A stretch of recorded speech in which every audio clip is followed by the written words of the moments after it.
actually want to make an argument against the Lakers, maybe not for this series, but as a true contender in the Western Conference. And my argument is this. So what was the biggest criticism of the Lakers at the start of this season? It was the fact that they didn't have any shooting. They could not hit a three to save their lives. And if you look at how the Lakers have performed in three-point shooting since the trade deadline, they are at 36.1%, which is in the middle of the pack. And if you're looking at the teams that are leading the way in three-point shooting, it's the Sixers, it's the Bucks, it's the Warriors and Celtics, the true contenders for a championship. The Lakers are way down as far as that's concerned. And there are going to be games, maybe in this series or maybe in the next one, where they will need three-point shooting to make a comeback, stiff arm the opponent, whatever it is. And I'm just not sure they're built for that. And so this question that we had about Lakers shooting, I think still exists despite having LeBron and AD, to where I go, okay, you're looking at say this game 4 where John Morant went off, and the spread is 4.5.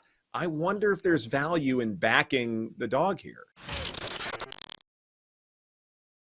All right, I got a couple for you. Dillion Brooks, obviously. I mean, we heard about it. You call LeBron old, then you don't speak after the Grizzlies lose, then you blame the media and fans for creating this whole narrative that you're a villain, so now you're a victim?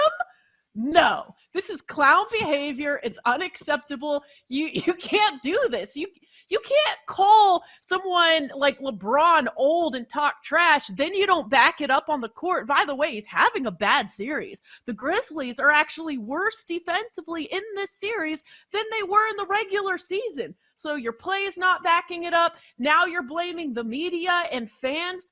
Oh, I'm such a villain. Okay, yeah, it's all our fault. Got it. All right. It seems like Taylor Jenkins is just a big babysitter at this point. I actually feel bad for him with what he's had to deal with some of the players on his team. The second one, did you guys watch the fight? Gervonta Davis, Ryan Garcia? Yes. This Ryan Garcia guy also is in the Dillion Brooks camp to me. I mean, this guy is strange. After he loses, well, first of all, I saw he DM'd someone, a fan or another athlete or something, saying, hey, put your money on me. You won't regret it, meaning like bet on me to win the fight. He gets knocked out with a body shot in the 7th round. Then he goes to social media and says there was a mole in his camp, and he's so glad he found out about it, which is so weird. And then it came out, you see Gervonta and Ryan Garcia talking, and Gervonta Davis ends up saying that Ryan Garcia was like, can we be friends? And Gervonta is like, no, bro. Like, no.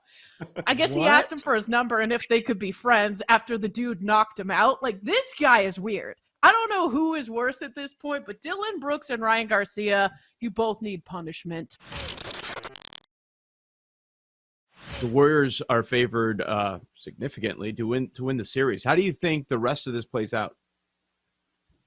Yeah, that's kind of interesting, because I would think if the Warriors are going to win, I think it'll be the Warriors winning Game 5, and then they close it out at home in Game 6. I don't know that they're going to go on the road to Sacramento and win a Game 7. We saw that crowd in the first 2 games. Can't even imagine what they'd be like, with Big Brother down the road in your own building for a Game 7. They're going to be out for blood. So I don't think that's how it would go. I think if the Kings win Game 5, they're going to probably win the series, because I think they'll win a Game 7 at home. So I think Game 5 is going to hinge, because I think if the Warriors win, I think they'll put it away, just because they've been there, done that, and they know, hey, we got our one road win. We don't want to have to go do it again. Let's get this thing close out at home. So I think the winner of Game 5 probably wins the series. I think there's pretty cleanly 4 wide receivers who are in the first-round conversation. But if you ask me, would I lean towards 3 or lean towards 5, it would be a hard lean towards 3. Jackson Smith-Njigba, I think, very clearly belongs in the first round. He's kind of got that slot skill set that teams value more now than they used to, and I think he probably could play on the outside. but he clearly belongs in the slot, but he's a dynamic player. I think he is the number one wide receiver off the board. After that, I think it's a little bit of a coin flip between Jordan Addison and Zay Flowers. Both of them have strengths. Both of them also, I think, have weaknesses. And I would say compared to last year's draft, neither one of those guys would have been in the top 6 at the wide receiver position. And so I don't think they go in the top 20. I think they're in the bottom third of the first round.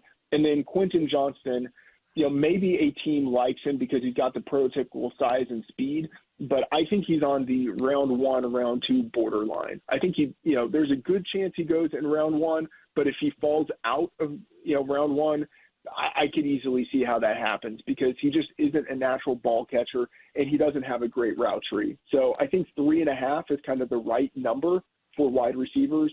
And, Quentin Johnston, I have him in the first round right now, but he really is right on that borderline.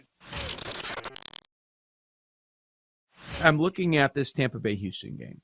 And historically, the Astros are not a team that where you want to take the opposing pitcher over on K-props because they don't strike out a ton. Now, this year, they're the middle of the pack. They're average as far as strikeout rate around 21% in the league. Taj Bradley. This is what he's done so far. He struck out 8 Red Sox, 9 Reds his last time out. His last start, he was at 84 pitches, so went from 78 to 84, so maybe they'll push it a little bit more this time around, maybe that 90-pitch mark. In his 2 starts this year, Bradley's K rate, well, he's striking out 15 per 9 innings. So the number is juiced at 4.5, or you can find plus money at 5.5. I know it's the Astros, but I'm going to be playing Bradley over on the Ks. I like that one a lot. If you look at, you can look at strikeout rate, that's fine. And he's in the 98th percentile per Baseball Savant. But look at whiff rate. That's 72nd percentile. Barrel rate allowed, 72nd percentile. He's not walking guys. Hard hit. Yeah, you're getting some, good contact if you are making contact. But to me, that's going to be the game plan, right? Swing hard because that's the only way you're going to beat him. And so this could be something where you could see home runs, but also see strikeouts at the same time. This is not going to be a small ball game. This is going to be launch it or, go back to the dugout. So I like that a lot. You can also, sort of couple that with, say, a home run prop or a hit prop, knowing full well that when you swing and make contact, it's going to be good contact. But if you don't make contact, then you're in bad shape.